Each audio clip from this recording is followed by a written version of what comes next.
پچھلے دنوں میں فیس بک پہ اسکرولنگ کر رہا تھا تو میں نے ایک پک دیکھی جو کہ میری سائڈ پہ لگی ہوئی ہے. اس لڑکی کی تصویر میں نے یہ دیکھی تو یہ اس کے اوپر جو ایک ڈیٹیل مینشن ہوتی ہے نا، وہ ڈسکرپشن لکھتے ہیں اس کے یا کمنٹ باکس میں جو بھی لکھتے ہیں، اس کے اوپر جو وہ مینشن تھی وہ میں آپ کو بتا نہیں سکتا. بس یہ آپ کو سمجھ لیں کہ یہ بھی فحاشی پھیلا رہی تھی فیس بک پہ، اور نمبر بھی مینشن تھا ان کا.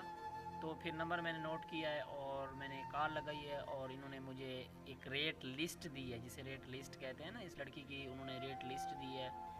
پتہ نہیں یہ خود لڑکی تھی یا جو بھی تھا، وہ آئی ڈونٹ کیئر، میں نہیں جانتا. انہوں نے ایک ریٹ لسٹ مجھے دی ہے اور کہا ہے کہ واٹس ایپ پہ رابطہ کریں. میں نے پھر واٹس ایپ پہ رابطہ کیا تو مجھے اور بھی بہت ساری لڑکیوں کی پکس بھیجی ہیں جو کہ لگ بھگ بس جوان ہی ہوں گی، مطلب اتنی بڑی زیادہ عمر کی نہیں تھی، اور کم عمری میں ہی مطلب ان کو اس کام پہ لگایا. تو اس کام کے لگانے کے پیچھے پھر ایک گروہ تھا، گروہ ہوتا ہے، گروپ تھا، اس کو ہم نے بے نقاب کیا ہے اور اس پر بھی کارروائی کرائی ہے، اور الحمدللہ ہم اس مشن میں بھی کامیاب ہوئے. آپ سب دوستوں کی سپورٹ کی ضرورت تھی، آپ سب مجھے سپورٹ کر رہے ہیں، اور میں آہستہ آہستہ ان سب کو بے نقاب کرنے میں لگا ہوا ہوں اور اسی طرح لگا رہوں گا. بس آپ دوستوں کی مزید سپورٹ کی ضرورت ہے.